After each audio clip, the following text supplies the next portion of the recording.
live. Oh, There we go. You are live. we All right. are live. Thank you, StreamYard, for telling us that we are live. Excellent. Well, hey, Dave, Hey, how are you, mate? good, man. Good. We've got our standard Wednesday 7 p.m. podcast here. A We sweat do. hair. We do. It's And the sweat hair. we're getting more and more professional, Dave. We're getting like StreamYard is like moving up with its professionalism. There's some new features we've been able to use. Plus, we're on Spotify now as well. How cool is that? Yeah, that was We're going to be on pretty Spotify. surprising. Yeah. So You just you sent me a link the other day, and I said, "What's this?" And it was a Spotify link, and then next minute we were even the video. So we've got the video footage on Spotify as well. It's not just which the is audio. yeah, which is pretty cool, right? So, and it was pretty easy to do. So I was very impressed with myself. So that's good. So Will so this automatically be uploading to Spotify now? no, you can't stream directly to Spotify. Spotify Mhm. seems to want to have organized, managed podcasts. So once this Right. podcast goes, once we've done it and we've downloaded it, I can then Mhm. download it to Spotify. So I'll upload it to Spotify. Probably use your Okay. fantastic internet, which is Is very it fast. labor intensive or No. It literally took like even at home with my crappy internet compared to your 140 ridiculous mega, whatever it is. yeah. It took about 5 minutes, 5 to 10 minutes. Wasn't Right. excessive, Right. so it's good. Okay. Cool. Cool. If it gets us So a little bit that's more awareness, people yep, more watch, and more and more. listen, So learn about CrossFit, all things CrossFit. That's what we're here for, to talk and about this is a CrossFit. nice time to talk compared to the last podcast we did, right? Oh God, yeah. 2 weeks ago. Oh, well, technically, because that was our first non-live stream podcast. That's Um, correct. Yes. Doing it as a pre-recorded show with Pish, Jennifer Pishko. Jennifer Pishko, yeah. Yes. So So exciting things there. So if you haven't seen that, if you haven't seen that show from 2 weeks ago, it was all about CrossFit health insurance. So if health absolutely. insurance means something to you, then and it's expensive or difficult to afford, and you still want that health insurance, go have a look at that podcast. It's really unmissable, and you'll be surprised at what CrossFit's offering with I think so. It's its quite version of exciting, health really. insurance. Yeah, It's yeah, quite yeah. exciting, really. Hey, Dave, we've got 4 people watching. This is freaking cool. Smashing, Oh, smashing. no, we dropped down to 2. Like I got too excited. Okay, And our guest is Matt. here. Our guest Matt is has here. entered the stage, Let's let so him. Has he let's got add any? him. How Let's are add we? Bring him. him on stage. G'day, Matt. How Good are you, mate? evening, Matt. Good. How you guys? How you doing? Yeah, good. Sorry about that. I had to. I don't have Chrome on the old MacBook, so Oh, we got right. there in the end. Still What do running you Safari. use? What do you use? Oh, Safari. You're That's an Apple. Safari, bro. You're an Yeah. Apple ecosystem. You can't get out. I know you'd like to get out, but you just can't, can you? Once you Oh, start. mate. There's nothing wrong with Apple. There's nothing Have you wrong got with Apple. have you got the Apple Watch, the Apple phone, the Mac, the desktop? Yeah. Oh, mate, you know how it is. See, but Dave has a foot in both camps, right? So, Matt, so he talks a good game about like Apple being rubbish, but he's got a Mac as his main computer sitting in his office. So I don't really didn't. understand the. This computer over Yeah. here, I didn't buy. This one down here is a Samsung laptop. That's a Samsung monitor. But yeah. So why do you have a Mac in your office, Dave? Well, that was the IT people who set us up. They've obviously got some. IT people. Yeah, the IT people said no, it's got to be Mac, and then a few years Yep. later there was Yep. yeah. So they even brought us a non-Mac server. So the office has a non-Mac server. But let's talk about Matt Houlihan. You're lucky Beef's not on here because Beef is avid like Android, Samsung, everything. He hates the fact that I use he hates Yeah. the fact that I do what everyone else does and use an Apple Yeah. because Yeah. that is what it is. So you're lucky he's not on here, otherwise you wouldn't get him to shut up. Yeah. Well, Where Anthony, is you all? used to be an iPhone, and you've gone to Samsung I did. recently. I did. I've moved over to Samsung because, like, I had an Apple iPhone for a long time, and that was my ecosystem. And then I was just like, the Samsung came on special on sale, and I was like, you know what? I'm just gonna give it a go. So I went, and I'm really happy I made the change because it's the same. It has the same look and feel as an Apple, to be honest. But you've got a lot more capability to do a lot more things. So I'm pretty happy with it. So if you want to make the change, as a person that had to get off the Apple bandwagon, I can tell you, Matt, you can do it, and it's not that difficult. I don't spend enough time on my phone, so that's all. Well, As long I'm as it going to can, congratulate you. You see, now you've made me look bad. My wife will be watching this. Go, see, Anthony, get off the damn phone. See, you don't need to be on your phone. So no, that's Yeah. awesome. So interesting No. place for you today, Matt. Normally you're the one doing all the interviewing, but you're going to be on the other foot today. Yeah, I don't know what to expect, so no, it's to be good. Hmm. Beef does send his apologies. He's he works quite hard, but he does a lot of work with like he does a lot of media work, and at the moment he's doing some work for some camping company, so he is in the middle of nowhere with no reception. So he does send his apologies, but yeah, it's just gonna be No me worries. today, unfortunately. Well, look, that means we get an extra view because I'm sure he may actually jump in and have a look at what we're talking about later on. But let's do a little bit of an intro of yourself, Matt. This is your show, Yarns with Beef and Matt. It's got a cool That's the name. one. I like that. I like that name. Did it take you Yeah. long to come up with that, or what was the deal? How did you come up with that name? Not really. To be fair, Beef came up with it. We just like talking shit, and another way of talking shit is to call it the yarn. So we're like, oh, we'll call it yarns. We did it originally because we didn't want to pigeonhole it just for like one thing. We were going to be called the New Zealand Wadcast. That was the original thing, and we thought we didn't actually want to pigeonhole us just into CrossFit because we did want to branch out into other athletes, which we have done. And then yarns. He came up with that. He sent it. I was like, yeah, sweet as. We'll call it that. And then he set it up, and it just said with Beef and Matt. And I was like, well, no one said your name went first, but at the end of the day. But and Beef's actual name is surely it's not Beef. It's it's Brandon. Brandon. Yeah. What's his last name? Brandon McIndoe. Yeah, McIndoe. That nickname comes from way before, like back in his college days, before I knew him. So he has told me where it comes from. I can't remember. Is it because he can lift heavy? Because he looks like he can lift heavy. It looks like he can shift some tin, man. He's pretty handy on the barbell. So I was going through your some of your Instagram stuff, and I came across his stuff and lifting, and I was like, oh my goodness, he's shifting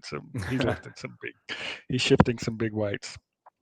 Yeah, he goes pretty hard. He's pretty fucking like under the radar with his CrossFit.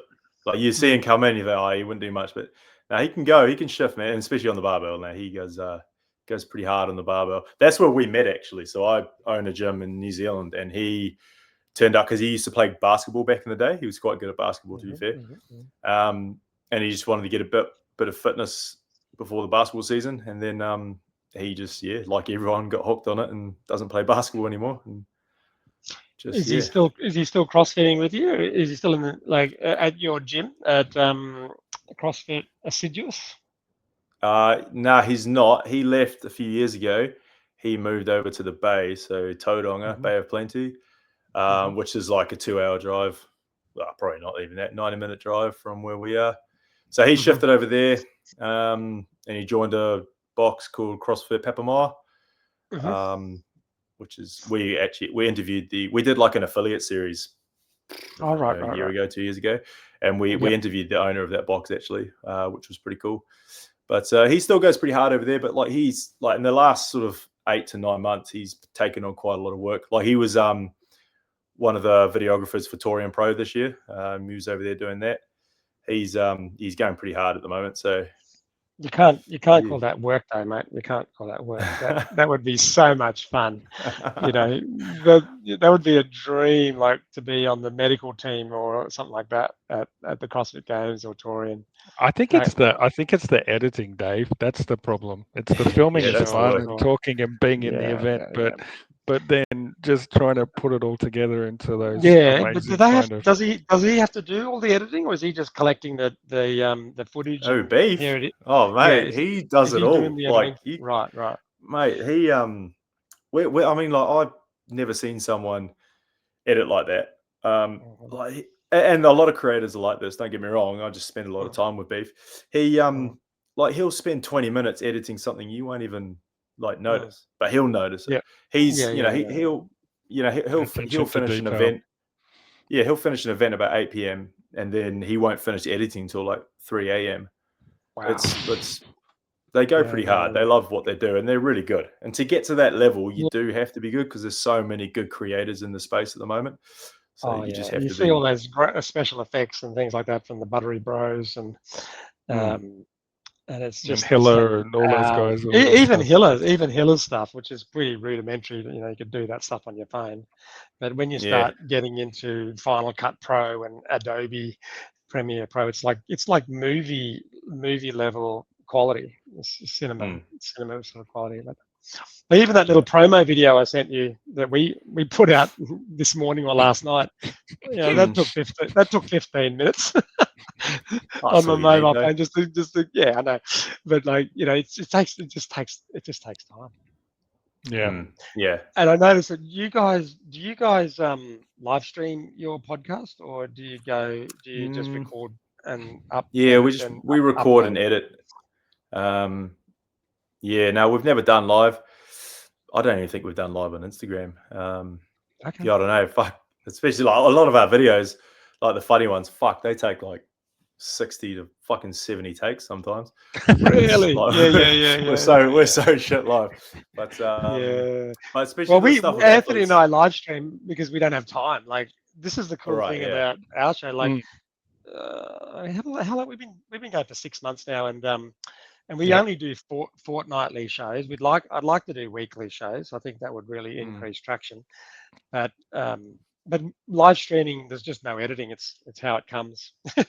So sometimes it goes well and sometimes it doesn't. But it's the idea is that we're just having a chat, like we bumped into each other in the pub and we're just talking about shit.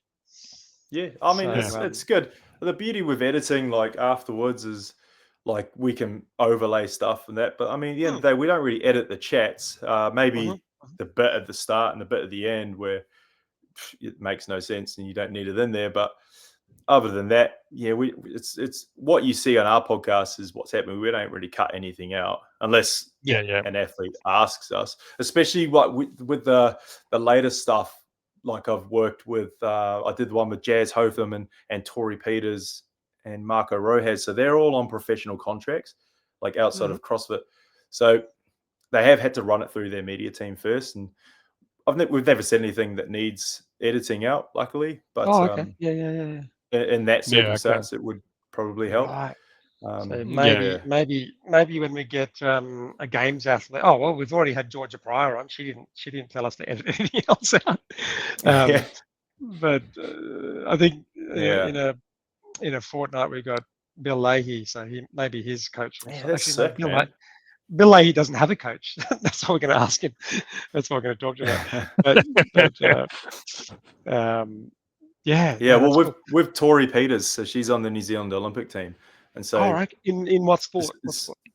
She's a javelin thrower, which is sick. Okay. She's actually from around here, and it was a cool chat. But I think, especially with her, to get they have to be in good standing with the NZOC, and so getting her to check with her media team is just a way of making sure that she's not said anything that would get into trouble that way. Not that she did, but I don't know. CrossFit Games, I guess they usually say whatever they want anyway. So Yeah, it's fairly easy to get yourself into trouble in the politically correct world that we live in these days, isn't it? With saying something. So imagine, Definitely. I can see, especially like when you're getting up into that IOC kind of space. Like people are not going to want to mess around with that when it comes with sponsors and all of the challenges that it presents.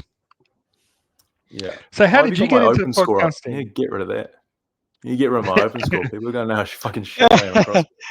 Well, let's have a look. Let's talk about your how many I didn't finish. This is pretty impressive, though, Matt. Like you've got 2017 was your first open. 2018, something happened. 2019, 2020, 2-year break. Well, I just think I had a look at this, and you just don't finish the do? open. You only do like I one was or going to two say of the workouts. I miss heaps of them, eh? Yeah. Yeah. So if you look at your individual scores in some of those, Dave, he's a lot better. He's a lot better than that. Like that doesn't Really doesn't not. show exactly What how. are you? You're in the individual. You're in the individual rank. You're not 35 yet. Not yet. No, I'm 33, 34 next week. Fuck. Wow. I'm catching everyone up. Yeah, but that's pretty cool. Like you're pretty consistent with your your sign up, which is great. 2025, you signed up as well when there was a campaign out there to tell everyone not to sign up, which is awesome. And I don't read into any of that. I do CrossFit because I like it, not because someone tells me to. Yeah, exactly. I wish other people thought like that. Yeah. Oh, that's awesome. We'll use this snippet on something. We'll use that snippet. Sweet. That's perfect. And this is your box, CrossFit Assiduous.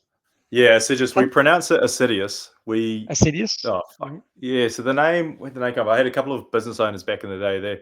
They're no longer part of it, but we sat down. Me and the guy Aaron was his name, and we had already come up with we wanted to use like a Spartan helmet, and then we worked backwards from there. We were like, what's like a Greek word for hard work? And Assiduous came up, but we're idiots, so we said, Assiduous sounds cool. Apparently it's pronounced Assiduous, but so we went with that. So Assiduous meaning like hard work, work, perseverance. That's it. Yeah, that's nice. It's a good name. Did CrossFit come back?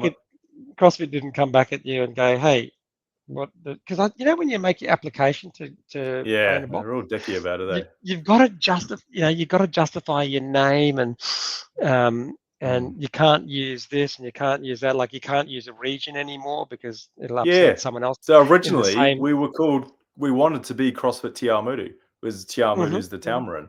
And same thing, they go, no, you can't use a regional thing. I was like, well, fucking so many others do. Oh my God, is that Te Awamutu out of the Crowded House song? Is that Neil and Tim Finn are from Te Awamutu. Like they grew up in this town. They went to my college. There you go.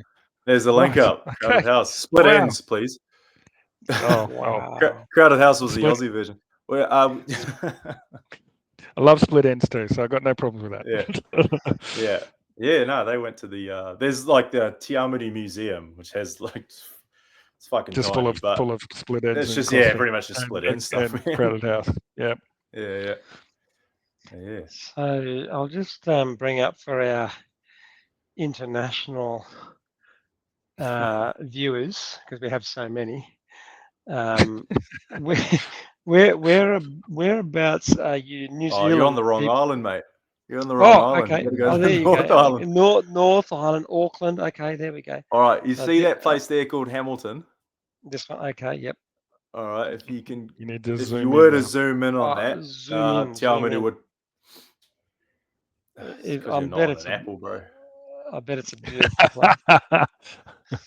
Am I right? Te Awamutu, there it is, bro. Hamilton, right Cambridge, there, right there, down here. And what goes on? What goes on down there? What's is it just like a rural town, or what is it? A farming town. Yeah. It's where split ends come from, Dave. We just said that. Yeah. Like that's all the world needs to know. Crowded House and split ends. That's where Neil and Tim Finn came from there. Just a big rural community, big farming town. There's a few dotted around it, like Parongia and Kikihi. But yeah, Te Awamutu, it's good. There's heaps there. So you've got every fast food you could ever want. in Te Awamutu. Every Like, all fast of them. food. Oh, mate, it's Yeah. crazy. Anyway, and how many CrossFit boxes in your town? we're the only one. There's a BFT in town, so they're probably like Yep. the closest thing. And then in Cambridge, which is like a 30-minute, not even that, 20-minute drive, there's a CrossFit gym there. But now we're the only one in Te Awamutu, so it's pretty good. How many Pretty small members you got, community. Matt? I think anywhere between 90 and 100 at any given time. I wouldn't know how many we've got at the moment, but it's a pretty small community. So you're the affiliate owner, yes? Yeah. Are you the There's owner, two or- others. There's two other owners. I'm the affiliate manager, I guess you call it. But there's two other owners, and their partners. But there's two other directors. Honestly, you're asking the wrong person. But basically, there's a girl, Rebecca, who does all the admin and all the finances and all that kind of stuff. She's amazing. And then another guy, Kyle Osborne. He does. He helps me with. And do you coach as well? Yeah. Do you coach as well? As much as I can. Yeah. So you're the head coach, or is it? Okay, cool. Yeah, so you're the owner, coach, and podcaster. Like that's. I got a question with the podcasting. Like, how did you get into podcasting, or why did you want to do that? It's probably pretty similar to I think what you said on the phone the other day. It's just like there's Americans doing it, there's Europeans doing it. Why was there no one over here doing it? And you see the caliber of athletes coming out of our region. You just sort of wanted to put a spotlight on them, and plus, like it's cool to talk to people as well. So you put that together, and Beef was pretty handy on a camera, so it just sort of matched up, and went out one day and bought a bunch of gear and came back and.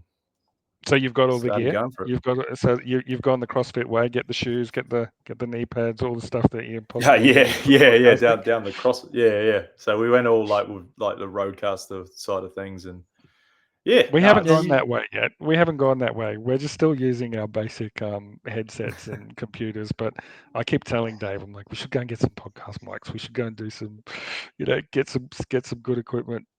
So yeah, diminishing returns. We got. There's probably lots of other things we need to practice before we do. How all the gear, right? I watched your episode 1. That was really cool. How do you? And you've got quite a few. You've had some pretty big Aussie names in the region. Jay Crouch, Matty Sturt. Who else? Bailey. Any tips on how to grab them, contact with these guys and ask them to come on the show? How have you done that? Well, Bailey was a bit easier because he's like we've grown up not together, but like grown up in the CrossFit space together. He's a little bit younger, but so he was a little bit easier to get on. Like the fact that we kind of already knew each other. Beef knew him quite well as well through the media space. So he came on. He was probably our first guest to come on. And then after that, I reached out to Pedro, I guess they call him, but Peter from Coffee Pods and Wads. I reached out to him. Oh, yeah. I didn't think I'd get. I didn't think I'd get anything back, but he was extremely receptive and gave me some ideas to like just help. At the end of the day, if they don't reply, they don't reply. Yep. But it was just a matter of just getting the messages out there, and as long as and someone's going to reply eventually. There's like another backdoor way. I don't know if you can do it anymore, but like if you were to reply to their story, it came up a lot more. Like because sometimes you get lost in their DMs. But I don't know if that works anymore. But you used to be able to reply to their story and it would come up and they'd get the notifications. So sometimes that worked. I've been doing that with Luke DeJong, like because like he's been posting a whole bunch of stuff, and like he's trying to he's having that competition with the weightlifter about 10,000 follows, trying to get to the first person to get to 10,000 followers. And so I saw it and I reposted his story and I said, I put my message on there, and he posted almost straight away. He's like, "Thanks, mate. Appreciate the help and the support." And it's like, wow. So those guys are looking at it. And the same with Georgia. Like I just reached out to Georgia, not expecting her to even respond. And she responded within 5 minutes of me putting a message there. And I was like, this is awesome. I'm just going to keep doing this and see who else we can get. And that was the next one was Leahy next in the next next fortnight that we've got. So I think it's just keep throwing the net out and see what happens. Yeah, I think that's the worst that can happen is that they don't reply, or they're so inundated with messages from their fans that they don't see it. It's not that they don't reply; they're just like inundated. And even I think I saw one of your little thumbnails with Shane Orr. You got Shane on your show.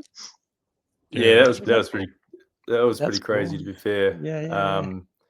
Like with a lot, so Jake Douglas, for example, like he's got a lot of followers, and message him, he messages back, all good. And he said something on the podcast. He's like, a lot of them realize that they're famous to a very niche crowd. So like to think that they're, and this is just him speaking, to think that they're like bit too good to come on a podcast to help someone out.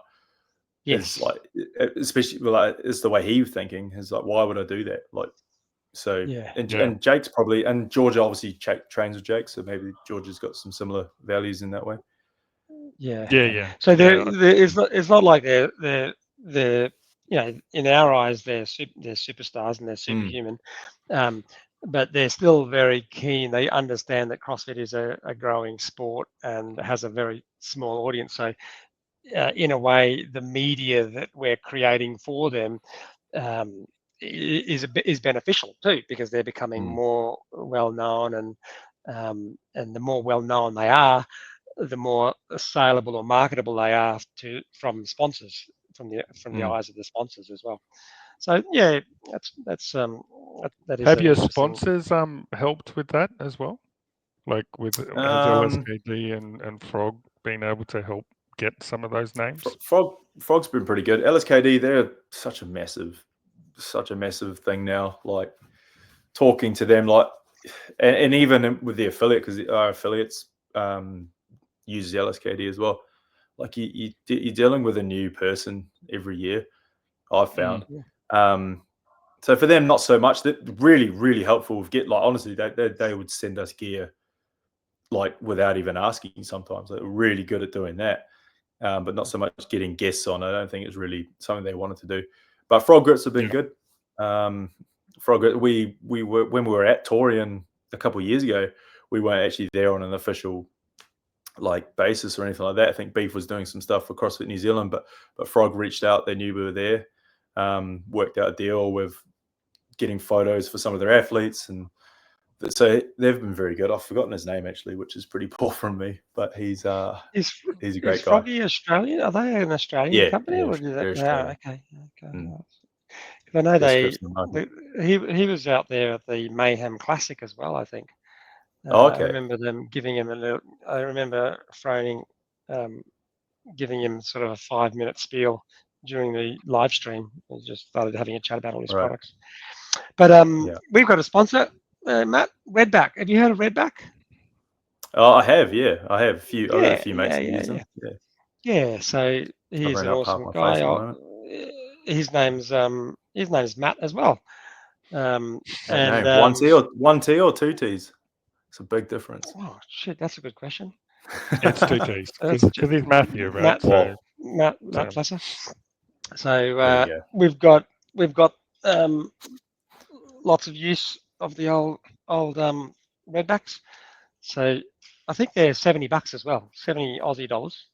This is Dave's plug now. We're just plugging it. You got to plug your discount code, bro. What's your discount? Come on, man. You got to leave. Well, that is the discount code. It's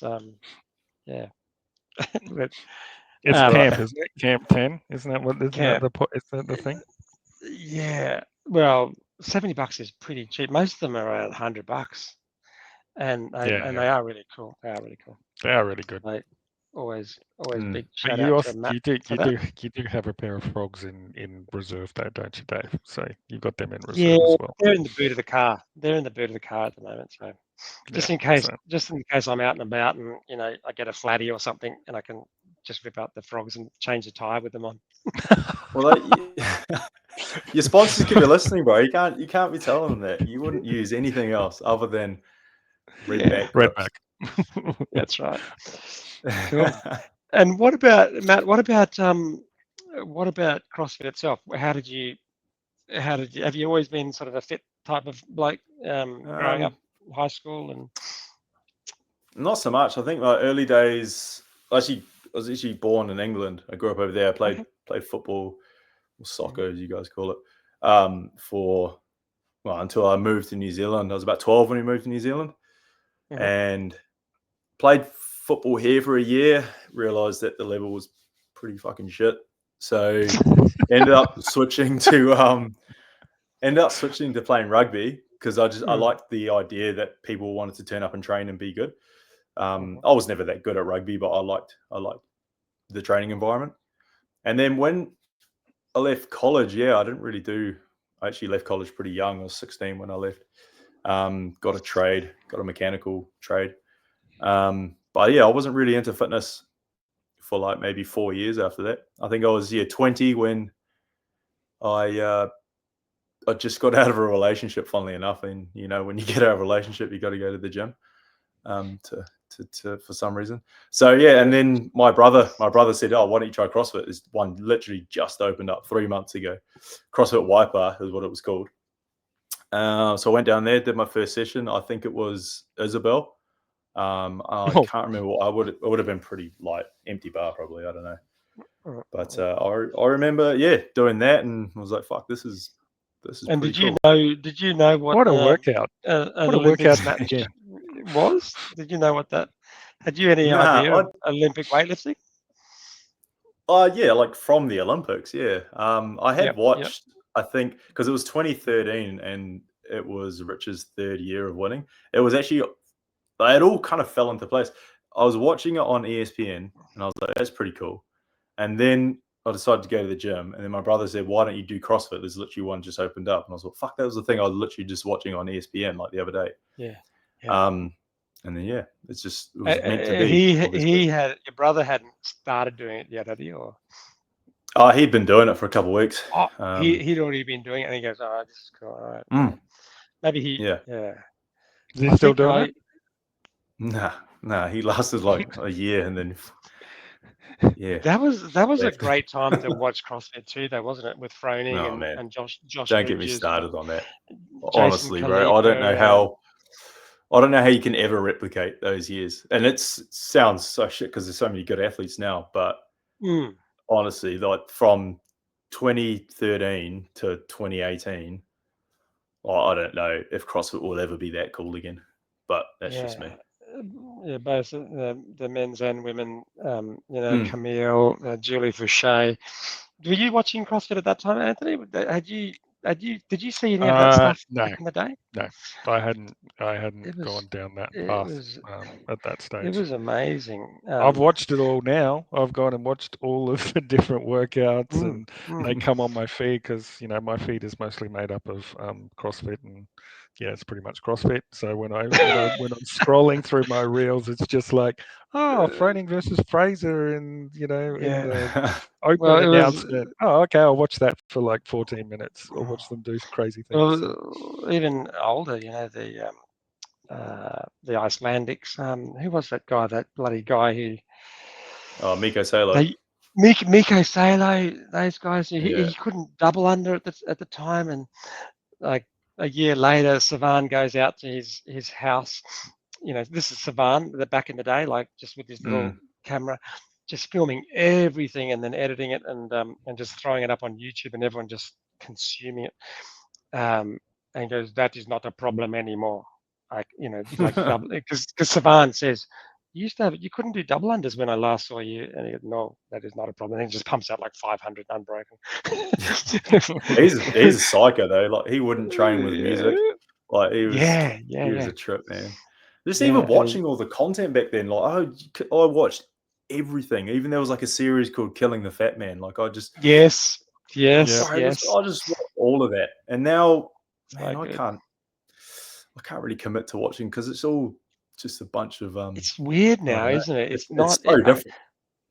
You haven't got into you haven't got into like the Boys Interrupted, that one. Nah, Nah, I again, think like it's just It's not the interesting same. watching It's it's interesting watching their banter. Like, that's fascinating. And obviously yeah, everything that's going on with Danielle Brandon, like, that sells as well, because it's, what is she doing? Who is she not doing? Who is she doing? Like, all of those yeah, conversations seem to come up, and the views seem to radiate. Like, so yeah, it seems like there are personalities within the CrossFit world that are starting to gain that traction, right? Not the same as the Fronings and the Frasers, but there seems to be definitely some personalities that are coming through. mm. Obviously you guys were at the start, but I love watching people just work their ass off, honestly. Like, when you see them just throw, like, Colton is fantastic to watch.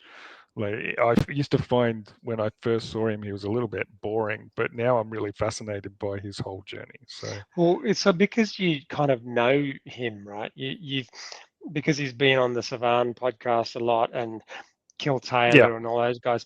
We've kind of got to know who he is as a person, and so you can now relate to it.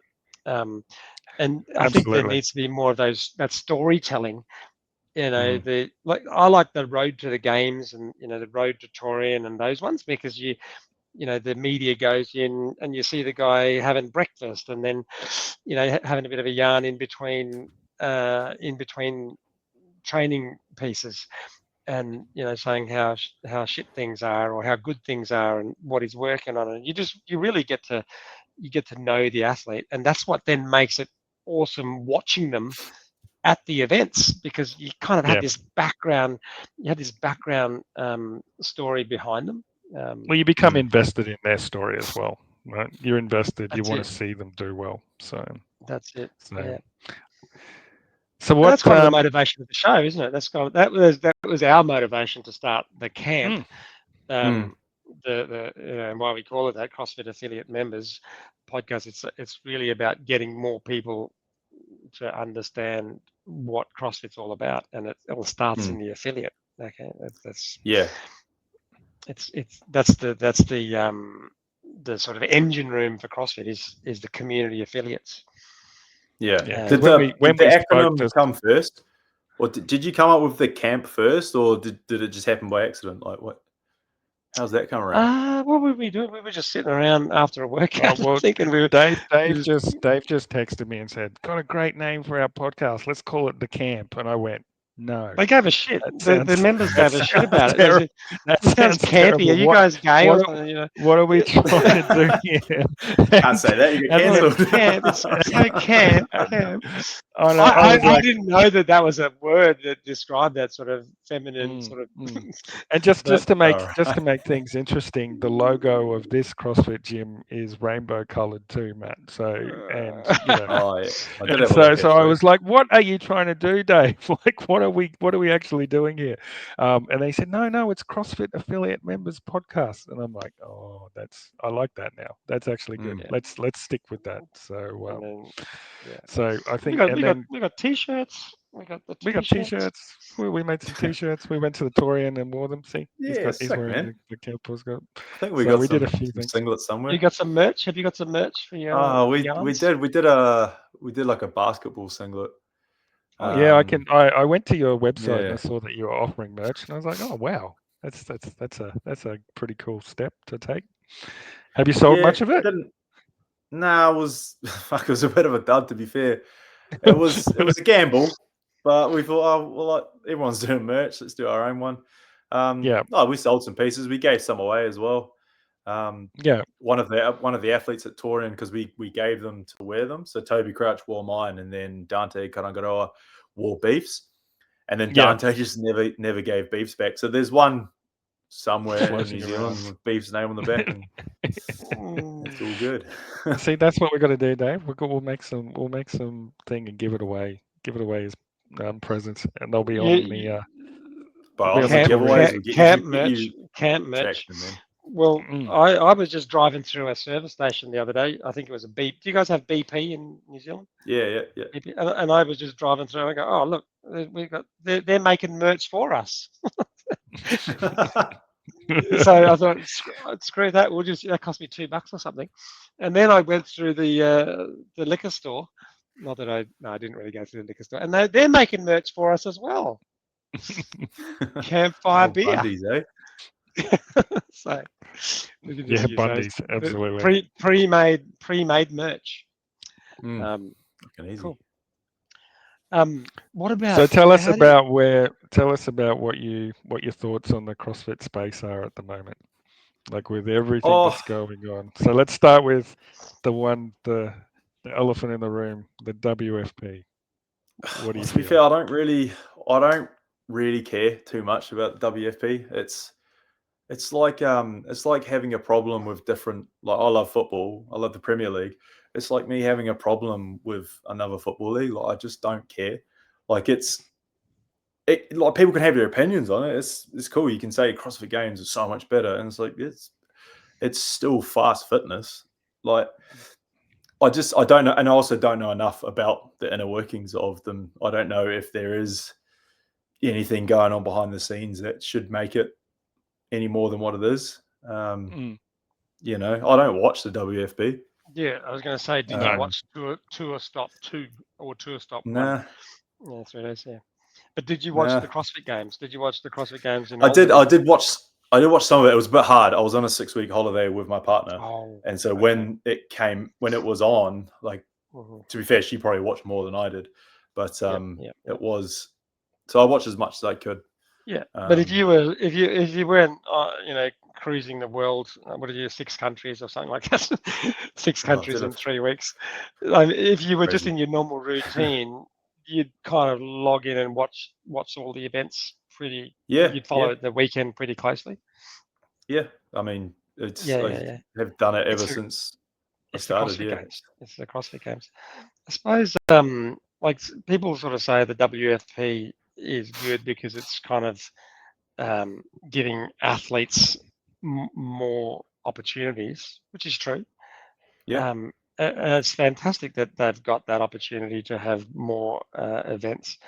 The only thing about it is it doesn't seem to have a focus on growing the global awareness of CrossFit, which then stunts the professionalization of CrossFit, in my view.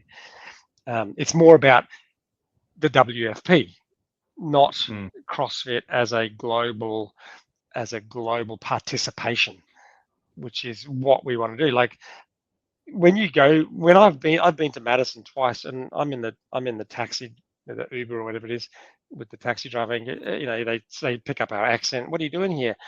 And I go, I'm here to watch, the CrossFit Games. And I had to explain to him what the CrossFit Games was. Yeah. And he goes, oh, no, I just, football, basketball, that's when the town's busy. The town's quiet now because he'd never heard of the CrossFit Games. And that's how small it is as a sport in my, and if you're going to grow the sport and professionalize the sport with more participation and eyeballs, you've got to promote CrossFit, not the World Fitness Project. It's got to be the same with like High Rocks and that. Like, you look at High Rocks coming through. Yeah, it's just a new buzz thing. I think WFP might. It's obviously different beast, but High Rocks doesn't really promote go to like a High Rocks gym to become healthy and all that kind of stuff. And you look at some of the performances in High Rocks, like, it's not really like, they're not challenging range of motion. They're not really elevating like problems within the fitness world. Yeah, so just as far as those kind of things, like High Rocks and WFP, because I am so invested in CrossFit and I am obviously at the affiliate level as well. Like, I'm not trying to make a living off of being good at CrossFit. I'm trying to make a living off of helping people get better at their everyday life by doing CrossFit. That's why I don't really buy into those other ones. Yeah, if they were promoting CrossFit as a brand, as a lifestyle, then I'd be, fantastic. I love it. Like, even if you look at something like what is it, Wadapalooza or Rogue Invitational, they still promote CrossFit in all of their Mm. their speech, their Their media. conversations, their media. It's promoting CrossFit. But these other guys, they're not allowed to use the word CrossFit. Do you Yeah, know? it does seem a bit Tommy Marquez, like that. Sean Woodlake, Greg Glassman calls him Woodland. Sean Woodlake. And they're not allowed to use the word CrossFit. How Yeah, mad which is a bit that? weird because they all So weird. they all came to be, famous through CrossFit. So it does seem a bit bizarre that it seems to be such a taboo word for them to use. But Yeah, a taboo. We have to be clear there. It's a taboo word for them to use by the WFP. It's not the other way around. It's not CrossFit saying you can't use the word. It's the other way around, right? It's like we're not using this word because we're trying to say we're different.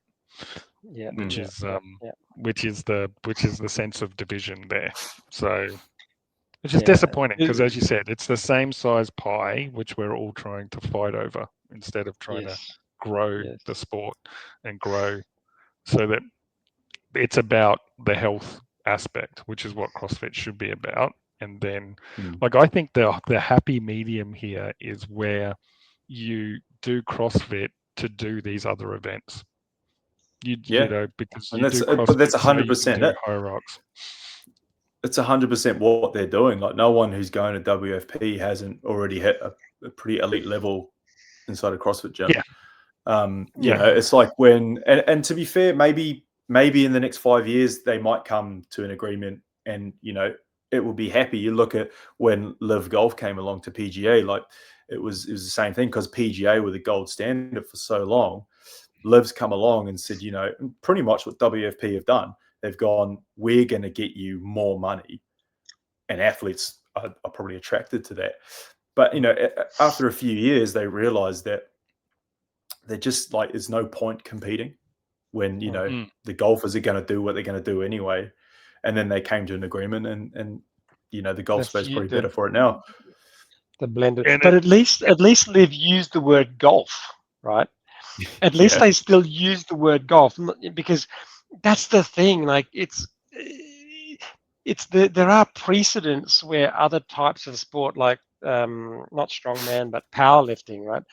Powerlifting is a very small sport, and there was one organization, I can't remember because one of my staff is a powerlifter, and he sort of was invested in the major leading organization of powerlifting, and then a few others came on the scene and tried to take athletes away from the sport of powerlifting and not use powerlifting, and so it doesn't help grow the sport of powerlifting. They all sort of stay small, but that's you can't move. Everyone's got to be using the same language and the same descriptions of what we're pursuing. But if you don't use the word golf and you call yourself Live White Ball or something, then it doesn't help. Not that golf needs growth; it's one of the oldest sports in the world. But but it's a different level. But they still use the word golf, and WFP should be the World Cross Fitness Project. Yeah, just stick the word cross fitness in there. Just stick the maybe word cross fitness in there. Sit down. Oh God, just stick the word CrossFit in there. Just Anthony, there we go. All right, I'll start reaching on out the DMs. Will Morad. I'll start reaching out to Will. We want to give you a voice, Will. Come and help us. Come and help us. And how good was he in CrossFit, man? Like I remember when he came out with his headband on, and like he was so good at CrossFit. And it's just a shame to see that, he doesn't want to use the word CrossFit, or maybe there's other stuff going on that we don't know about. But I think they come to an agreement. Yeah, it is a bit disappointing. But so Matt, have you done next a high year? rocks? They wanted to be. Have I done a high rocks? Yeah. I haven't. I remember because it's actually been around for a lot longer than what people think. I remember 2018, I was going back to England, and I text one of my old mates, who does CrossFit, and I said to him, like, is there any comps on? Because I was going to be there for about 8 weeks. So I said, is there any comps on? Like, I wouldn't mind just seeing what it's like over there. And he was like, nah, there's a Hyrox on. So there was Hyrox back in 2018, but I'd never heard of it, and there was fucking like 8Ks worth of running. It originated I'm in not the doing that. UK, didn't it? Didn't it originate in the UK, Hyrox? I'm not too sure. Maybe it was in London, and there's like 3,000 people doing it then. But Oh wow, it did take a while to get to this side of the world, which is surprising because Aussies and New Zealanders froth a bit of fitness, eh? So it's like what is it, the tough mudders and those things. They kind of like, once you've done them once, and you've experienced it either with your mates or as a team building exercise with your workmates or whatever it is, it's not like you need to go and do it again, right? But it's just that there's so many people that are happy to do like a fun run that they still have that's their business model. You know, one wave starting every 3 minutes of 50 people, another wave. So by the end of the 9 a.m. start time, you've just sent off 200 people, all picking up $100 each, and then there's a 7 a.m. start time, and that's it. It's just a business model. It's not about. It's a hell of a business model, to be fair. It's a good business model, and while the sun shines, make your money. But it's not gonna. I don't see how it can have longevity like the methodology of CrossFit, which is a lifelong lifestyle. It's a lifelong pursuit. Unless it reinvents itself, unless it comes up with, I guess, new concepts, right? So you see that, because we interviewed the guy that's responsible for running DECA, which is which is out of the Spartan piece. Yeah. And so they've got the Spartan races, and now they've introduced DECA, which is not as, I guess, technically complex as what Spartan is, because it's stuff that can be done in the gym. And then they've now even brought in another combination, which is called DECA Atlas, which is very much geared towards CrossFit athletes, because all of the 10 stations that they do are very CrossFit driven, except for a couple of movements which Dave and I did the other day, which we'd never seen. Surrender lunge. You know what I like about Spartan's approach is when they talk about DECA Atlas, they talk about CrossFit. They say, hey, they mention this is a workout. It's under the Spartan banner, but we're creating it for people who like CrossFit, and we want to compare Spartan athletes, and they go into CrossFit boxes and doing DECA Atlas, events. But they're not trying to diminish or say, hey, no, do DECA Atlas. It's different. We're different. It's like, no, this is a DECA Atlas CrossFit style workout. Boom, give it a go, guys, and give us your $50 at the same time. Fair enough. Yeah. Everyone wants to make a quid, but that's great, because now thousands of Spartan people get a bit of a taste of CrossFit, and they go, shit, I like CrossFit. I'm going to go and join Matt's gym, or I'm going to go and join Dave's gym. And boom, we want people knocking on the door saying, I want to join. And we're, like, oh, sorry, we're full. We've got 200 members, but there's another box just down the road. They just opened down the road. They'll be able to look after you because we're too full. And then I've never had that problem, but yeah. So what are your ideas from a CrossFit perspective, Matt? So obviously, as a affiliate owner, what would you like to? Where do you see CrossFit going, and how are you? What do you think could be done in the space?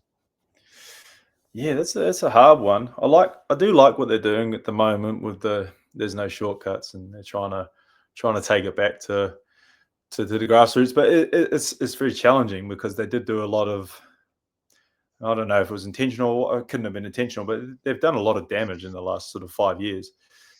Bringing in 2 different CEOs in that time, and just a lot of the chatter in the space is quite negative as well. And I think a lot of people with followings, and they're mainly American, they do need to just sort of shut up and get on with it. Like, at the end of the day, like I could go into my gym now and talk to 50 members, and they couldn't tell you who won the CrossFit Games.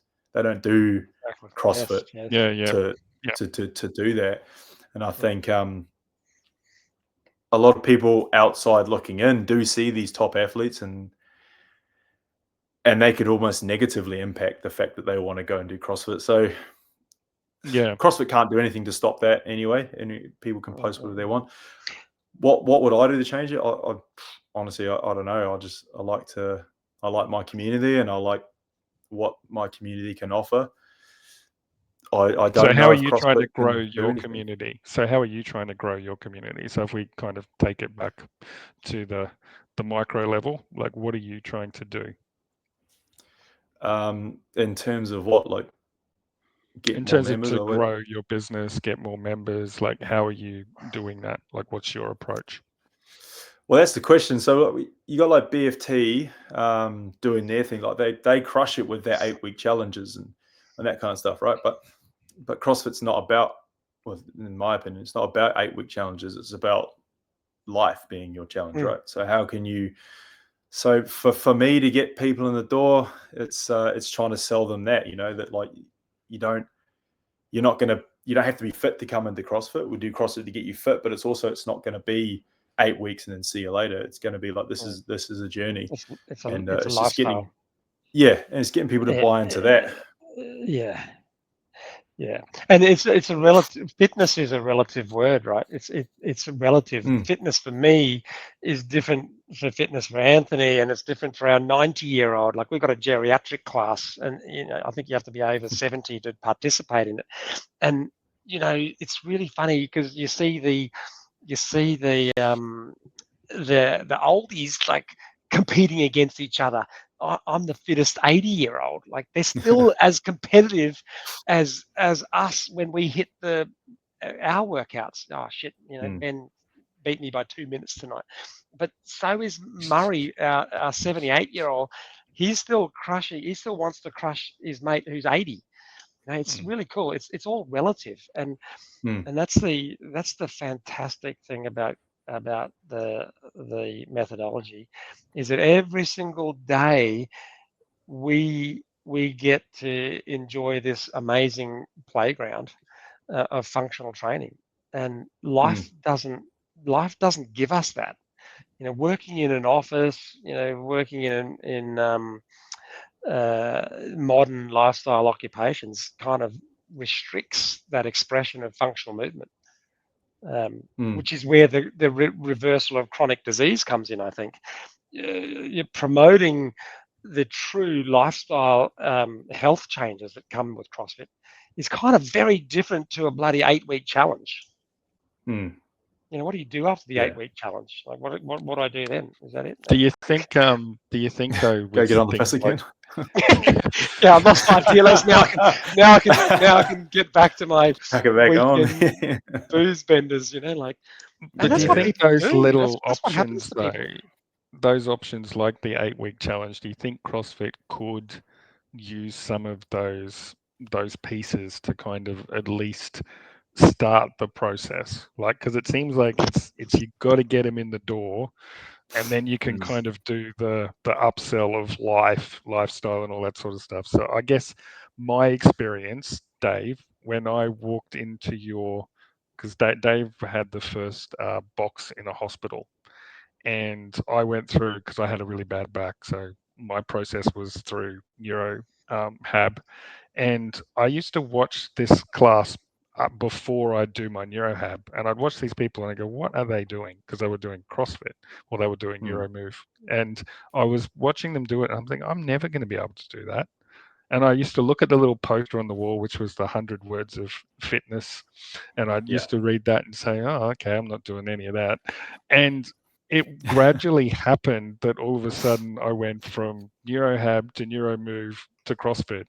And when they said because COVID happened, and unfortunately they couldn't offer it in the hospital anymore, and they said, and I remember like Dave's wife was like, you need to come and join CrossFit. And I was like, I don't want to do CrossFit, I'm going to get hurt. And it was like, Anthony, you've been doing CrossFit for the last year. And I was like, Okay, right. So, but it was this slow thing, because if somebody would have said, come and do CrossFit right from the word go, I would have been like, no, I'm not joining that. I'm not doing that. But now I'm hooked, right? And I see everything that it has to offer. So that was my personal experience, but you had to get me in the door. And the rehabilitation thing was the thing that got me in the door. It is life transforming, and that's where the BFTs and the F45s and that type of stuff. I'm not saying it can't happen to people, but it struggles. I think it would struggle to create those significant life transforming um, experiences like Anthony just described. And most of our members have them. I've got my own life transformation from starting CrossFit. Yeah, and I thought I was healthy before I started CrossFit. I was freaking unhealthy as anything, and I didn't know how to move. I didn't know how to move properly. I didn't understand biomechanics of hip extension, spinal stability, all of that stuff. That's all come from Olympic weightlifting, and the other guys, they just don't have that deep attention to the human function, really, which comes inherently. It's integrated in high intensity functional movements. So what do you think? Sorry, you go. Just going back to what you said before, like, is there a way of getting people in the door by offering that? Like, I did want to go down that route, but I can't sell myself on it, so I'm not going to sell members on it. Like, gyms do that. CrossFit gyms do that. They have their, challenges within their calendar year or whatever, and that's cool. I think CrossFit's probably a good space to do that. If you think about it, you can do your 8-week challenge, but at the end of the 8 weeks, you still get to carry on and do CrossFit and still get better at life that way. But yeah, I mean, just when I started CrossFit, everyone used to have to do like this on-ramp thing, like CrossFit Foundations classes. That, I struggle to be able to introduce that again. I've tried it before; it doesn't get much uptake. But that used to be sort of the gold standard to getting people into CrossFit gyms. Whereas, I don't know what the fix is these days, but. You mean your on ramps for a new member, that sort of thing? Yeah, I mean, it's a bit of a barrier to entry, isn't it? People go, "Oh, what? I just want to pay my money and start tonight, can't I?" But obviously, they don't even understand the lingo, the jargon, the words that we use to describe movements. So you got to give them a bit of a. Got to give them a bit and of an on-ramp was so good for that. Like, even you get a member coming in to do a new class and you go, "Oh, we're doing a 21-15-9," and you try hardest to break it down. 9 times out of 10, they even get that bit wrong. They'll do it in a different order, which is fine. It's cool. Yeah. But that's the beauty of an on-ramp. You can spend they're doing 55 push-ups instead of the 21, 15. It's always they'll do 21 of the first one, 15 of the next one, 9 of the last one, then they're done. And you're like, no, you're 21 of all of them. But yeah, that is what it is. But I would, if we asked you the question earlier, if you were the new CEO of CrossFit, that's what the affiliate fees should be for. And you had the affiliate fee rise a little while ago. There was a huge outcry, like, why is it going up? What is HQ doing? That's where the media should be. The media should be about those life transforming experiences, and don't CrossFit's for anyone. A lot of people have that stigma still that CrossFit's only for people who look like Rich Froning and Matt Fraser and Tia Claire. No, when I talk to the nurses at work and I say, come to my gym, come and do some sessions. No, I'm going to get hurt. My God, it's just that stigma needs to be eliminated, and that's kind of what CrossFit's job should be. I think that's fair enough to ask of them as a media company. Like, CrossFit sort of could put out that sort of media. We'll do the other media. We'll do this media free of charge. We'll talk to the athletes, and then you've got the CrossFit Games to showcase the athletes. but just let the common people know that CrossFit's for everybody and anybody. That's what I'd like. They did that. They did that charge. Do you remember when they were doing all the videos where it's like people picking up, jerry cans and sitting down on the couch? They did that, and I don't know if that worked, but that was trying to show that it was for the everyday people. But I don't think that was done very well. Yeah, I wasn't a fan of how they did it. No, that could have been so much better. They should have got Savan back in. They should have got Savan back in to go out to bloody gyms, to go to your gym, to go to my gym, interview people like Anthony there, interview our 80-year-old, and get those stories out there with the CrossFit branding on it. That's what I think would be the Well, I like the direction that they've done with their advertising at the moment. Like, I think it's gone back to a really raw place. So hopefully that will help. Is it just the one ad? I've seen one ad. I haven't seen multiple. It's almost. I'm the same as you. I've seen the one, and it gets shared everywhere. I like what. So I don't know the Australian. It's obviously you got such a bigger space to cover as well, and I don't know if Ed Morrison does it anymore, but Leah over here, she's our New Zealand liaison, and she does such an amazing job. She makes sure she goes around all the affiliates, and really tries to help where she can. She'll advertise, your gym if you through the NZ, whatever it's called, New Zealand CrossFit. ANZ something. Yeah, that's the one. Yeah, I should know that part of it. But but she does really. So I'm not too sure if it's the same in Australia. There's obviously there's so much bigger space to cover. But I feel like if CrossFit HQ is going to do something, they should really be incentivizing the liaisons to make sure they're looking after their regions properly. Yeah. To help promote. I mean, get Beef out. There's a guy who understands the sport, understands the life transforming. Get him out there filming once a month in gyms. A new video, a new story. That'd be so cool, that's what we tried to do once upon a time with the affiliate series. We tried that. We even got on. His name is Josh Lumens. He's an adaptive athlete, but the episode didn't do very well. I think it genuinely didn't even crack 50 views, which is it sucks. But people know what they want to watch. We're not going to force them to. But that video should have been made by CrossFit.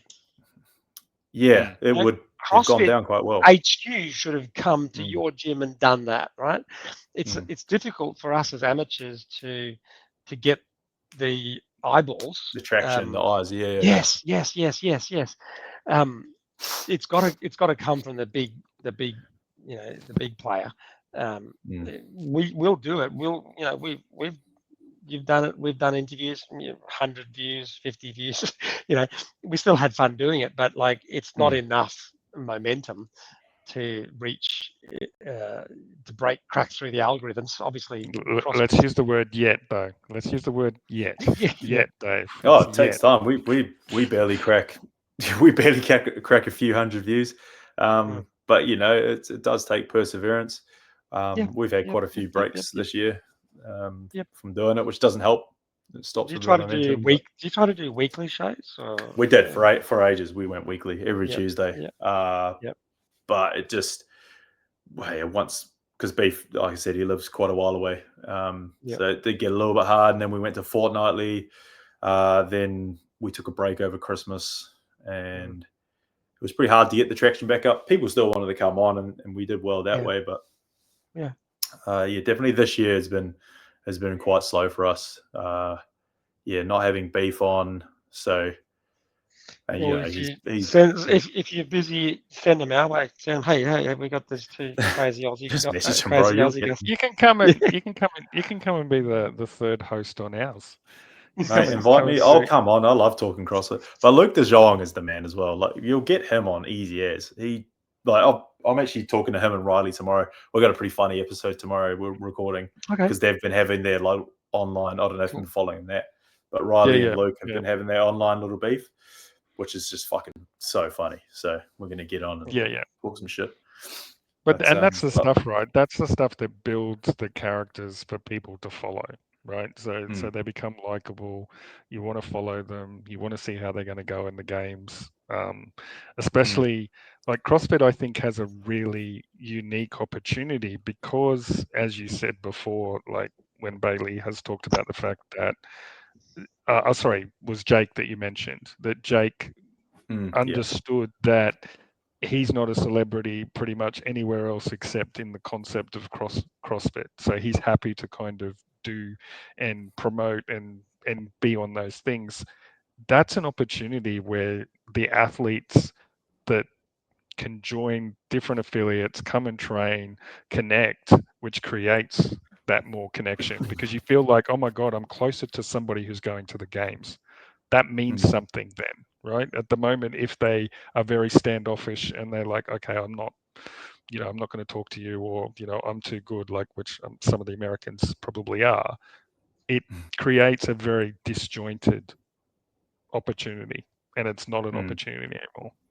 So I think, so I think like Australia's got a really interesting position because most of the athletes do seem to be quite accessible at this stage. And it is the New Zealand and Australian mentality as well.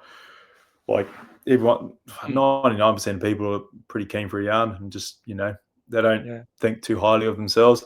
I think America's probably got a lot to do with that. A lot of them are very sure of themselves, very confident. And in some ways, maybe New Zealand and Australia need to be a bit more like that. I definitely think the tall poppy syndrome over in these countries is a bit ridiculous, but I do think that does make our athletes a bit easier to talk to and get on shows like this.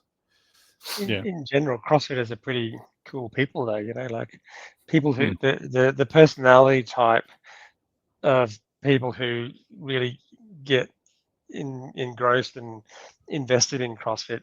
They've got that personality of I like to do hard things. I like challenges. That type of person generally is a pretty humble individual.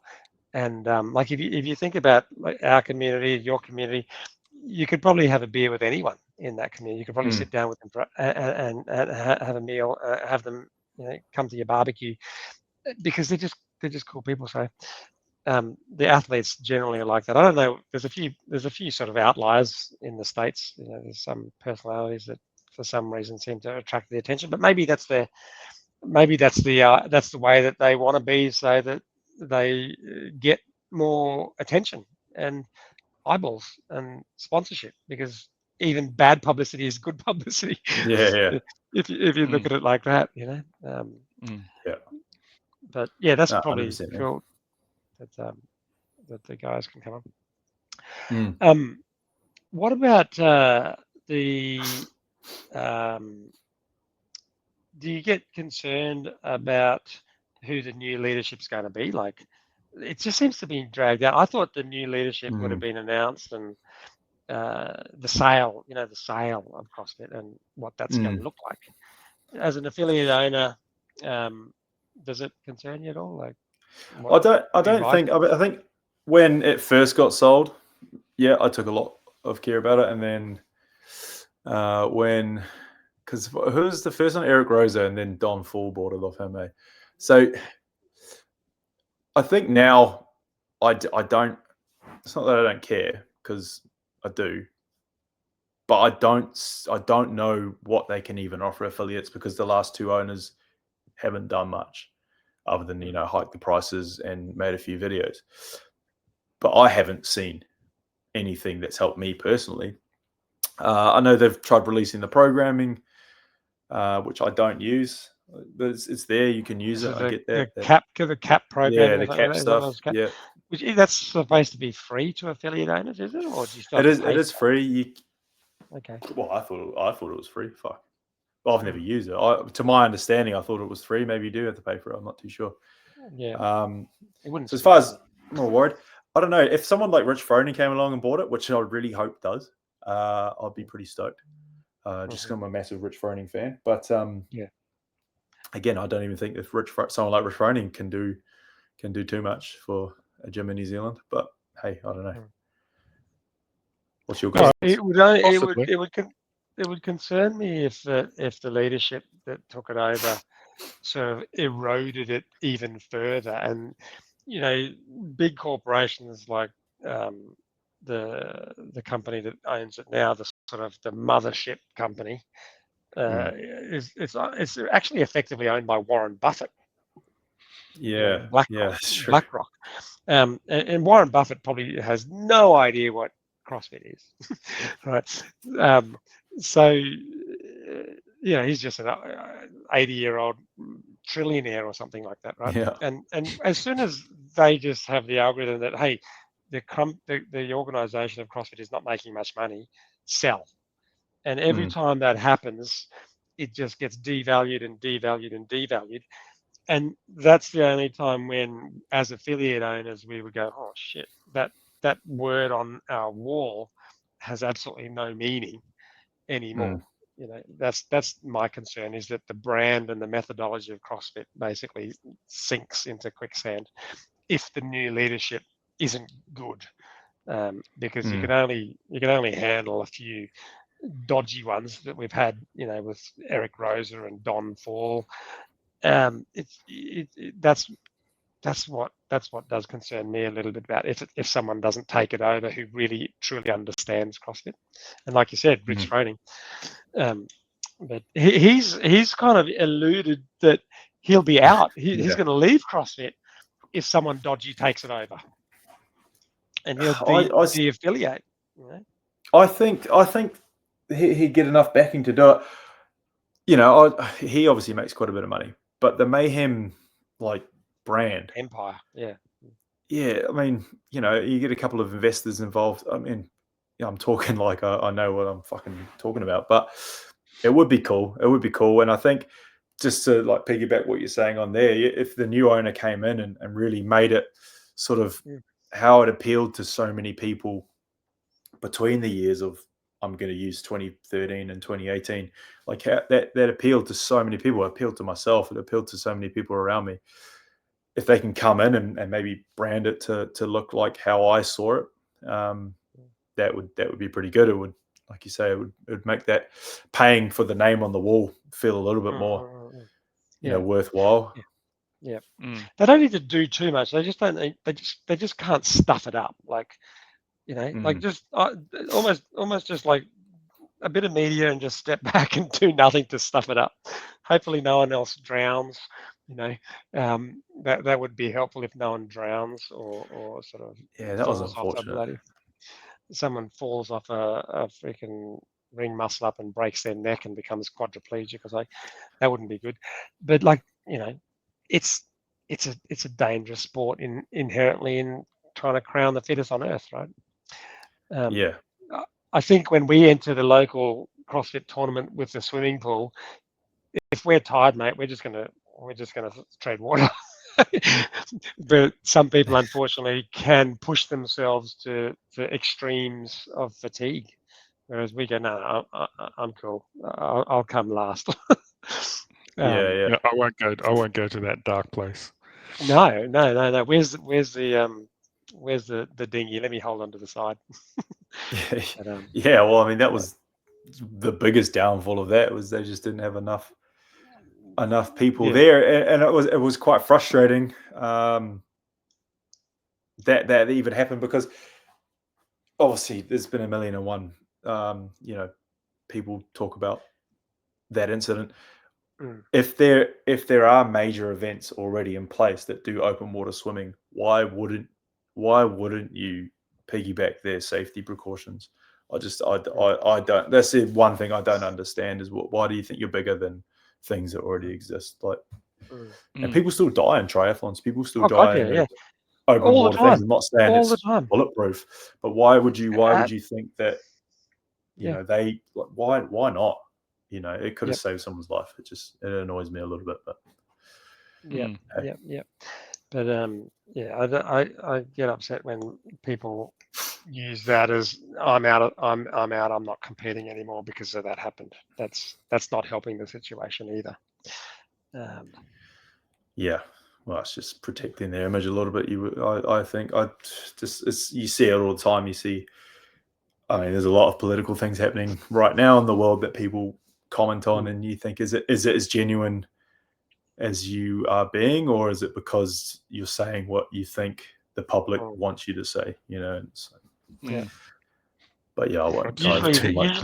Usually they seem to have come from mostly people who are reaching retirement age, not the young people. It's the Icelandic girls and a couple of Canadians. Well, the interesting thing about it all, though, is like obviously, we talked about it before with the WFP, which is an offshoot of all of these things and people being unhappy. But the people that have competed in the WFP, like if you've listened to their interviews, they seem tired. They don't seem like they're fully into it. I listened to the podcast, the Boys Interrupted, and they were all talking about the fact that it didn't feel like a massive competition. They were struggling to get up to do it after the games. So the concept is good, but even then, looking at they already fatigued themselves and trained so hard to do these other. Do you think that was fatigue though? Do you think that was fatigue, or more just couldn't get G'd up? Like it wasn't a big event. Like, it wasn't an event that they sort of. I think it's elements of both. Like it's elements of they train really hard, and getting ready for the CrossFit Games is a 2 to 3 month exercise on top of what you normally do, like when you really gear up the training.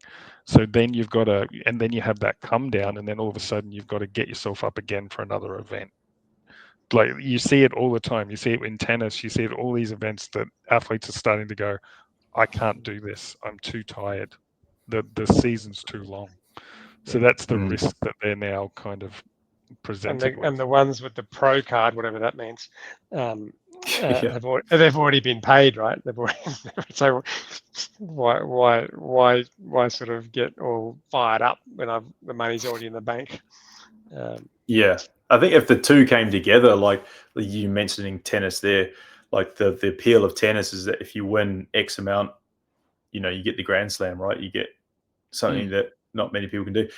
If the two could come together where we're like winning both of them meant something bigger than just winning one individually, that could help maybe them turn up, and it might even make other people want to watch it.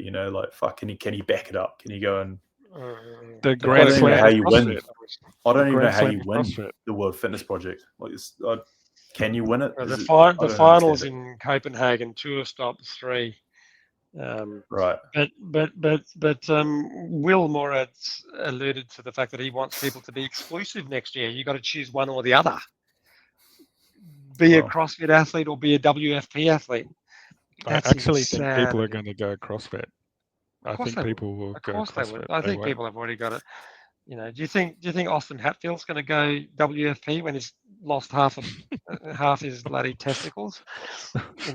Did you see that one? The GHD. Yeah, on the GHD. Yeah. Like, that's crazy. What the hell? And then Ricky's bike didn't work twice. So. 2 concept 2 bikes. I don't know. Yeah, like didn't the pedals look like they weren't turned? Like, how do you fucking break a C2 bike? Fucking hell, man! Honestly, those things are indestructible. That's right. Rogue and Concept would have been furious. Like, what the fuck? Who's putting this stuff? Who's putting our equipment together? Do they know how to hold a bloody spanner? It's not surely that hard. At that level you'd have like people from your company go and do it. That you wouldn't. I know. Yeah, but the guy who they filmed one of the WFP directors, the behind the scenes guy, and Savan showed this on his show, and he's putting together this machine, and he's going, I'm putting this roller together, and the guy goes, no, mate, that's a GHD. So he didn't even know what the hell he was putting. What he was doing. He was Oh my God. building, and it wasn't like a joke. It wasn't a skit. It was serious. He thought he was building some. He didn't know what he was building. Just building a rower. So well, it kind of became a rower for poor old Hatfield, the way that he ended up in the position. So maybe that was the issue. Yeah. Yeah. For the athletes, by the athletes. No, just let Dave. Let's just make it for the athletes by Dave and the CrossFit Games team. You know. What do you think of this idea, Matt? Prize money. You did touch on golf and tennis. Do you know how much the prize money is to win a golf major tournament like PGA or US Open? Oh, fucking millions. Yeah, I was watching it the other day on that Full Swing, which is on Netflix. It's 5 years old. 20 odd million for first place. $20 million US dollars, right? Insane. That's got to do something to elevate the prestige of a sport, right? So do you think that if the prize money for the CrossFit Games, male and female, was $1 million, do you think that would elevate eyeballs on the sport and elevate awareness of the sport and elevate people joining CrossFit and knocking on your door and saying, I want to join your gym? Do you think that prize money is a reasonably significant factor? I think so. I don't know who elevate it, but it definitely would get eyeballs on it. Money is obviously what everyone wants, right? It's maybe not everyone, but you look at football. I'll use this as an example. So for soccer, for you guys, in Europe, there's the top 5 leagues, and then there's a Saudi Arabian league, which no one knew anything about. It's just it was a league in Saudi Arabia. They then get Ronaldo over there. They pay him extreme amounts of money, and then they start bringing in footballers, mostly on their way out, but obscene amount of money. Kylian Mbappe, he ended up then going for the deal, but he was going to be on $1 billion a year if he went with this deal. The league still sucks. It's still not good football, but everyone now knows the Saudi Arabian league.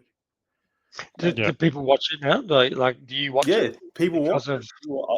Yeah, I mean, and it's everywhere. It's all over Instagram. It's all over. You could say that having Cristiano Ronaldo there definitely helps because people watch him on Instagram, and he's obviously. I want to watch him just annihilate these oldies. Okay, so this was my idea, right? So, the CrossFit community is very loyal, is very passionate.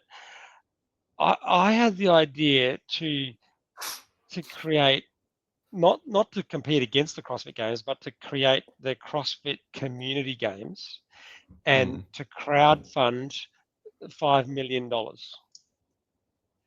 crowdfund, there's probably about 10 million CrossFitters worldwide. So once a year, if we crowdfund diehard CrossFitters, $1 or $2,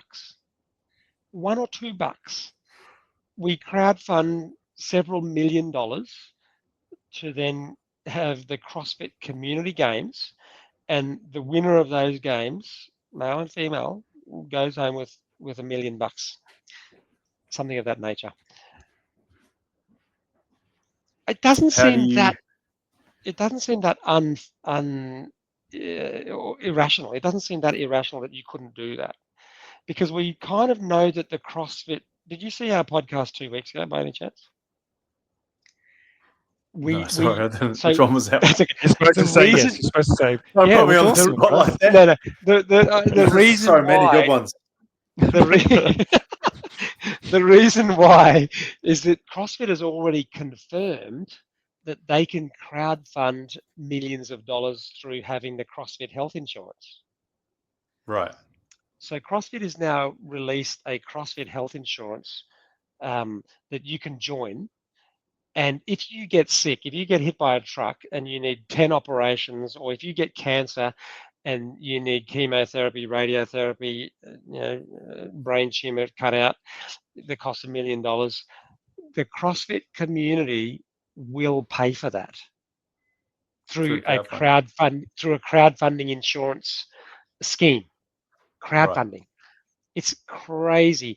No other sport could offer that. It's just unique to the CrossFit mentality and the CrossFit loyalty and passion of people who have had their lives transformed by participating in CrossFit. So it wouldn't be much for me to pay a couple of bucks to crowdfund. So would you pay a couple of bucks? That's the question. I'll give you guys a couple of bucks, yeah. No, not for us. Not for us, but for the CrossFit community games. How do you do? How do you keep the professionals out of this? No. It's for the professionals. No, it's not for. It's not for the community. It's for bloody Tia to win. It's for Hopper to defend. We'll still have the CrossFit games, but you've got the CrossFit community games where the prize money is $1 million. Tia is not going to retire. Okay. Tia's not going to retire. She's going to be back on the floor next year to win $1 million. It would be so amazing. No one's not going to watch it. You're going to want to know who's winning that $1 million. Matt, and you thought you were passionate about CrossFit, and now you've met Dave. This is good. I love this, man. I would watch that, man. Even if it was the most, I would want to know who can do as many toes to bar to win $1 million. And that's then increasing public awareness because it hits the news. This woman from Gladstone just won $1 million because she's super fit. Who is she? And Tia winning 8 CrossFit games didn't even make the news. Yeah, it's crazy, eh? How nuts is that? It's crazy. Yeah. And yet you've got a few athletes who are trying to get to the games. Or you've had athletes go to the games? I've had them, yeah. I don't have any at the moment, but have had them, yeah. And I say to our guys who are trying to get to the games, they know that they want to become professional athletes. Like, you guys are the best athletes in the world, hands down, any sport. You train harder than any sport because the sport that you're training for is being able to handle intensity. Like, that's it. How good are you at handling intensity? Which you're getting paid chicken feed for. It's not fair. Yeah. So we're going to crowdfund. We're going to crowdfund the prize money. That's the approach, Matt. So on your podcast, talk to your members about that. Talk to your guests. Sorry, ask your athletes. Who did you say you're talking to tomorrow? You're talking to. Luke De Jong and Riley Martin. Yeah, ask them, would they rock up? Would they train a bit harder if they knew the prize money for the CrossFit Community Games was $1 million? And obviously, I reckon they would. Second, third, fourth, but $1 million for first place. Who's that guy going around at the moment? And he's trying to, I don't know if he's still doing it, but he was trying to not so much crowdfund, but go around affiliate owners to try and raise money to buy CrossFit HQ. Yeah, should get a hold of him. He seems just as passionate. Yeah, Hiller interviewed him. And he was full of crap. He didn't actually have. He's a fucking lunatic, man. I couldn't even stand it. Like, what are you even on about, bro? He had no idea. He's been de-affiliated. I can't remember his name. Oh man, he was watching. He just left. Thanks, Matt. He was there. Now he's just left. He's been de-affiliated, that guy, because he's absolutely nuts. His first interview, he was like in a fucking bathroom talking to some dude. Like, it was on the toilet. I think he was on the toilet. Yeah. Oh Jesus. He was on the toilet. I didn't see that. I think I missed it, which is good. You didn't miss much. So. No. Hiller interviewed him and said, "Look, just get a real job or something." So what's the time over there, Matt? Because we're keeping you up, I would say. Well, it's 10:30. Shit! It's getting late. So okay, Matt. thanks so much. Let's Hey. wrap up. No, we're going to wrap up with our questions, Dave. Oh, okay. Better be quick. I didn't realize there was a time difference. Shit. We used to do a thing at the end of our episodes where we did it for like 6 months and we gave up on it. But we used to get the guests to write a workout for us to do, and it was pretty cool at the start. But then, by the end, they just started to murder us because we just get the workout. Did we'll do them and record them. And then we started to realize that like they were just getting it off of their program. And the closer it got to the games, we're like, these are fucking nuts. Like they were giving you games workouts. Like off of their programming. Like one of them was Cal Su, but instead of every minute on the minute burpees, it was every on the minute pistol squats. Yeah. Oh, Jesus. And I was like, well, I couldn't walk for like 3 days after that. That's just saying the word calcium gives me PTSD. Oh, man. We had some gnarly ones, eh? Oh no. Yeah. So that's what happened. Anthony had that idea. Dave said it was shit. So he didn't like it. He said, no, that's... And I said, look, no, we'll get the guests to come up with a WOD that everybody can do, and we can name it after them. And it's like their specific WOD for that, for whatever reasons. And you know how the hero WODs like have... the numbers are normally specific around something that's happened, like their birth date or a significant event or whatever it is. I said, just do it like that. It'll be awesome. Dave, no, that's not a good idea, Anthony. So we haven't, but now you've helped bring it back to Anthony, you're not even doing the camp WODs. So we've got camp WODs that we create, and we get our guests to come in and do like Kill Taylor. Right. You've seen Kill Taylor? Yeah. And the person who wins the camp WOD of the month gets a free set of grips. Yeah. Oh, yeah. And what's this month's one? We're going to do that. We're going to make America great again. We're going to do make Australia great again. Have you seen the one that RFK, even though his standards were pathetic, they did 100 pull-ups 100 push-ups and 50 pull-ups, and the time limit is 10 minutes. That's what they want you to try and hit. So 100 press-ups, 50 pull-ups, 10 minutes. Yep. So it was like, oh, that's an interesting workout. So they did it in I think somewhere in the White House, in the defense area or something, and there was in the Pentagon, in the basement of the Pentagon. Yeah. So there was like hundreds of them doing it, but their standards were terrible. Hiller did a whole video on how bad it was, so it was quite entertaining. But Hiller did 10 rounds of 10 and 5. 10 rounds of 10 and 5, and I think he was 6 minutes and 26 seconds. So he was challenging anybody that was saying to do it for 2 minutes. But we have something, because you can probably hear from Dave's passion that also actually means that he's ultra competitive. So we have this thing where we ask you a question and you have to choose one of the options, but don't tell us until Dave and I have told you what the result. So I'll say, you have to choose red and blue, and then I say, I think you're going to choose red, and Dave goes, I think you're going to choose blue, and you say, well, I chose red, so I get the point. Okay. So that's how I think I'm one up, aren't I, Anthony? I'm one up. Yeah. See, here comes that competitive nature again. So before I ask these questions, do you use like your neuro background to like read my mind? Is there what's going on here? I'm not a psychologist, mate. I'm not a psychologist. I just hold a scalpel every now and then. All right. So here is the first question. Okay. All Blacks or all Whites? I don't know what you mean by all Whites. What's that mean? No, it's our football team. It's the football team, just the New Zealand football team. I'll go with all Blacks. Well, I'll go with all Whites, even though I know it's going to be all Blacks. You can go the same. I'm going to go. It is all Blacks, only because I am still very much an England football supporter. That I grew up in England. Yep. Yeah, so it would be all Blacks in that situation. All right. One for that. Next question. Chipper workout or high intensity workout, like 5-10 minute one? Okay. I haven't seen enough of Matt's Instagram to see his workouts, but I'll go. Oh, you go first, Anthony.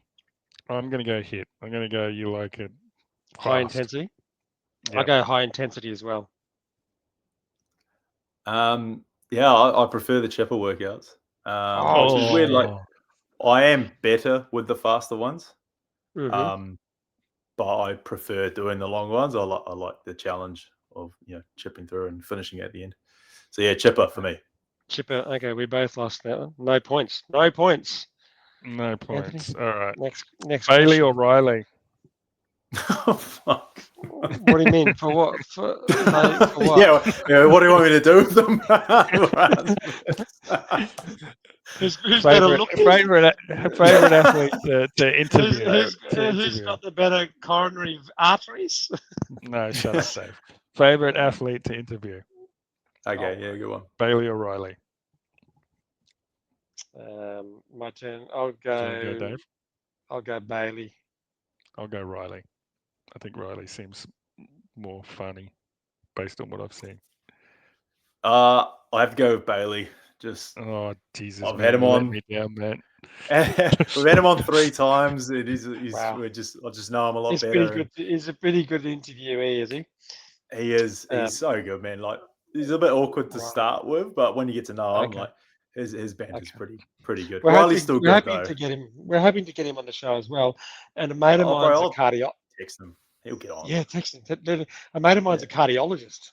You know how. Right. So I was going to get the cardiologist to come on to ring in and just to talk to him about non-STEMI infarcts, which is what he had.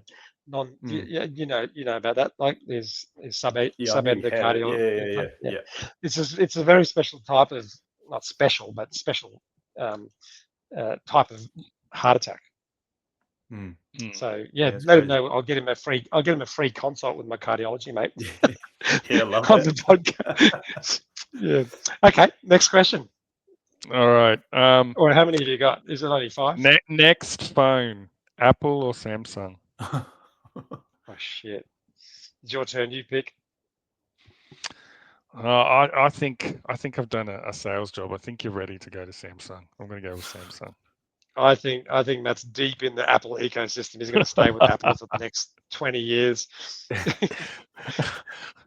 Yeah, it's got to be Apple. I got the Mac. I got the Jesus. Yeah, I've even got the fucking. Oh, they even sold me on a fucking Apple mouse, man. Like yeah. They sold me the whole fucking dream, man. He's locked in. Yeah. 3-0. Go to CrossFit. Go to CrossFit. Froning or Fraser? Good question. Oh, that's good. That's always comes up. And my turn, I think, isn't it? I'm going with Froning. Yeah, I'm going with Froning as well. Yeah, got to be Froning. The original. And we got 3 more questions. They're really quick. Neil or Tim? Who's your preference? Neil or Tim? Is this the singer? Yes, the Finn brothers. Just okay. yeah. Okay. Call yourself a you go. You pick one. I'm going to go with Tim because you said split ends, and I think Tim was Neil. I'll go Neil then. I'll go Neil. Come on. Yeah, it's Tim. It's Tim. It's split ends. Okay, here's the comeback. You got one. Here comes the comeback. Hiller or dense updates? Ooh. Whose turn is it to go first? I'm going to go Hiller. Okay. No. You know both of them, do you, Matt? You watch both of them? Yeah. I'll go dense, Jenny. Yeah, it's dense. I just think she's a lot better at the way she comes across things, and she is great. She's great. She's fucking awesome. Yeah. Honestly, I'd like to have her on the show as well. She'd be great to talk to. It's just a time difference. So here's the final question. It looks like I can't win, but this question. This has brought up a lot of This question has brought up. Should we make this one double? Discussion. This one's double points. Double points. No, we'll bring him back in the game. Ready. What's harder, the assault bike or the Echo Rogue bike? God, your turn. You go first, Anthony. I think you know that it's the Echo that's harder. Well, look, my answer is not. They're both hard, but I think Matt will say the Echo bike as well. But the No, true you don't answer, get to see. You go with your assault bike like you always do. Choose the assault bike like you choose in every workout. I know that everyone says the Echo bike is harder, but from the engineering point of view, it's not. I'll explain later, Tim, Matt. So, but yeah, my answer. I think Matt's going to say the Echo bike. Oh. Yeah, I will say the Echo bike. I prefer the assault bike. I feel like you get a lot more fitness out of the assault bike. But I think in terms of getting the fucking monitor to move, the Echo bike is just a little bit harder. Yes. So I'll go the Echo bike. Okay. Right, I just completely got destroyed. So you got crushed. You got crushed, Anthony. Sorry about that. Yeah. Lucky I beat you in chess, hey. There's half a podcast dedicated to that question, but we won't re-enter it because otherwise the podcast will exceed our record of 1 hour and 50 minutes. But hey, Matt, thank you so much for coming on. Yeah, no worries. I'm sure we'll cross paths again, either at Torian or there's a NZ Championships that one of our members regularly goes down to, Jet Levi. We Does he come over to NZ Yeah, he CrossFit came Champs? over last year. He came over last year. Yep. I think he Big won an tour event guy. as well. He won one of the won events. He won. What's his name, sorry? Jet Levi. J-E-T-T. He won I think he won the running total bar one. Oh, from last year. Oh, nice. Yeah. That's that 400-meter run. Something like that. Yeah. Definitely wasn't 400 meters. That's cool. I help out with the media for that event. Yeah. Okay. But they've partnered up with Oceania Champs, which is over in Australia. So I'll be there for that. Are you going? Are you coming over? Oh, awesome. Yeah, I'll be there for that weekend. So yeah, if you're in the area, we'll do a live well, one. if you come to Brisbane, come and see us. Come and see us at CrossFit. Come and do a workout. Our gym's just outside the city precinct, really central. So wherever you're staying, you'll be able to get to it easily. Yeah. No, I'd be keen. Anyway, I'd love to come back on here and talk some shit about CrossFit. I mean, that was the easiest hour and 45 we've ever done. So when there's some other, if there's some world breaking news, we'll get your opinion. Yeah. Maybe when the new leadership takes over. Okay. Take care, buddy. All right, mate. Cheers, boys. See you later. All right. Fantastic. Great awesome. chat. 1 hour and 47 minutes. It was. What time is it? Holy moly. It's time to wrap it up. It's time to go home and eat a steak. Fortnight, steak carnival. Next fortnight, 2 weeks. Maybe one day we'll have enough time to go weekly. Just to get that. It's kind of hard for people, I think, to tune in every 2 weeks. Whereas if they say every Wednesday, they kind of get into the habit. I think I've heard of YouTubers talking about letting people get habits of what they do on a Wednesday night or whatever, like the daily. And we've got what's his name? Bill Leahy. We got Bill Leahy, yes. Leahy or Leahy? Leahy. He's a CrossFit Games athlete. He's an absolute beast. Anyone who goes to the CrossFit Games is an absolute beast. And he's going to tell us his story. It's a pretty interesting story. It is, absolutely, because he's recovered from a number of pretty severe injuries. So it'd be interesting to see how he's done that. So, all right, Dave. I got to go and eat. I'm hungry. Okay. Bye now. Cheers, everyone. See you later, guys. Share, and subscribe. Bye-bye.